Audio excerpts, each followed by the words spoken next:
Hello, folks, and welcome back to High Fever, the most successful Indiana Fever basketball podcast. I'm your host, Josh Byrne, and Jesus, um, Phoenix Mercury beat Indiana Fever 85-63. Phoenix goes to 3-11, and the Fever fall to 5-10. Let's read some game leaders. Kelsey Mitchell put up 15. Brittany Griner, 22. Alyssa Smith had 9.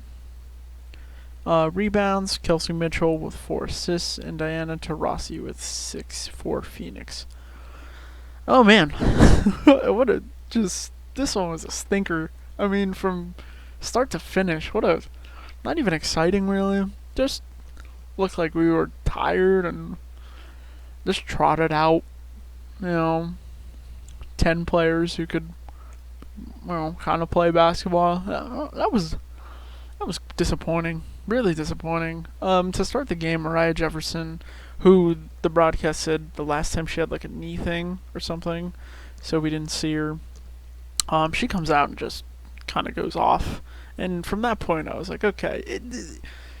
I feel like with this team, like I know when their body language just isn't in it, and it's like, okay, this one is like they're kind of done with this within like the first time out. I mean, to Kirstie Side's credit, she called the timeout pretty quick, but it was over. I saw the body language, like nobody cared. I think they were just tired. Long road trip. It was just kind of like a whatever.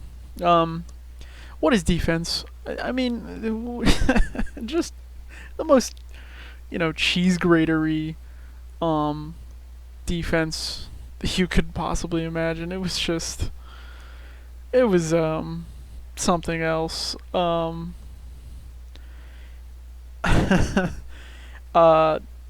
Boston, I guess, got into foul trouble pretty early. She had 5 fouls. It didn't matter. She probably should have fouled out, but by the time she had enough, the game was already over. Cheese grater defense. I mean, just just letting anybody go through. I saw some good offensive passes. I'm gonna give some credit here. Aaliyah Boston is getting really good at those offensive passes. Let's look at her stats really quickly. Aaliyah Boston had 6 points. 3 for 7 with 9 rebounds, 4 assists. I mean, kind of like a meh game. Again, like the NBA TV broadcast was like showing the bench, and like nobody really cared. It was just kind of like, whatever. You know what I mean?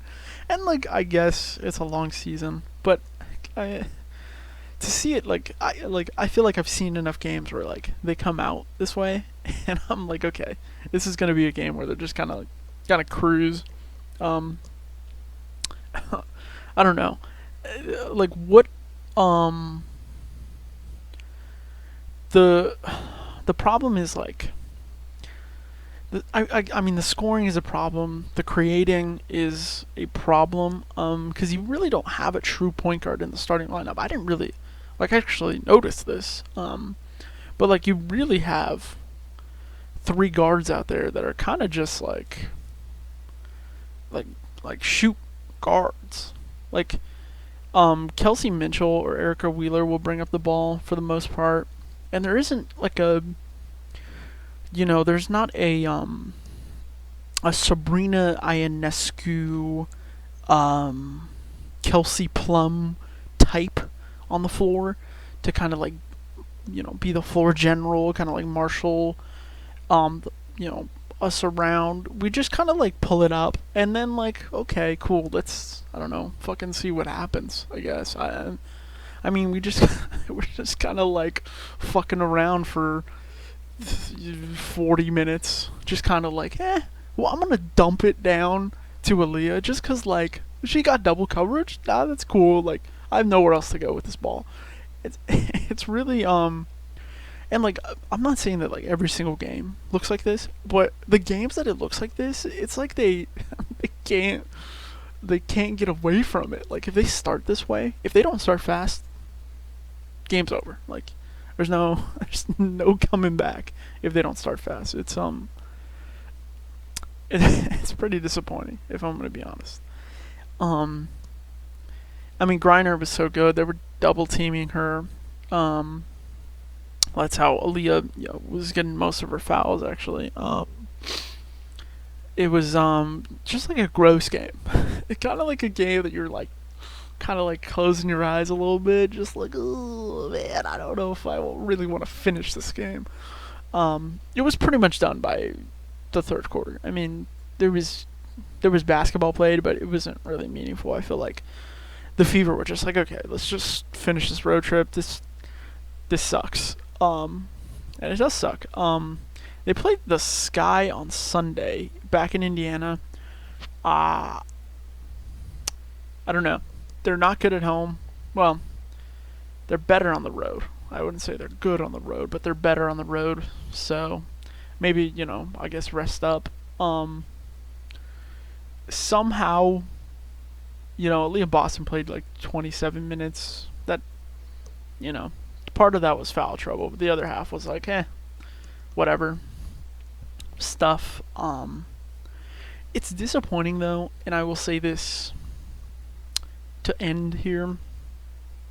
The team was 2-10. I mean, Phoenix was 2-11. Excuse me. It's like, dude, we're trying to build this program, and like I know it's gonna take time, and not every game is gonna be perfect, but like the hype is they need.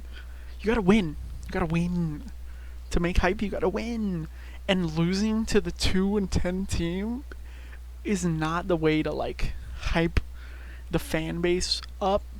Look, I mean, and we're gonna start to get in on this, but we're coming on the halfway mark. They're only, as I record this, they are number 10 spot. You only have to be a top 8 team to make the playoffs. Like, let's not act like the playoffs are some like mystical thing that are so far away from this terrible team. Keep in mind, this team lost the most games just last season, and a playoff berth is totally within the reality here. I don't think we need to, as like a fan base, we need to just go, well, they were terrible last year, they can be terrible again. Like, let's hold this organization, the whole thing, up to a higher standard. Like, I don't see why, everybody's going, well, they did good, it's like, no. We need to, like, hold this thing up. And, a first round exit is certainly going to happen if we make the playoffs. But, it's about building a culture. It's about starting that process. And it's a lot harder to start the process if we're okay, with the losses. Obviously, there's good stuff to talk about, and players getting more time and getting more comfortable is always good. I'm not gonna say that it's bad, but we do need to start making sure that the players and the culture we're developing is a culture of winning, and a culture of success. So I don't know. That was my rant, I guess. Like I said, back in Indianapolis versus the Sky on Sunday. Should be a good one.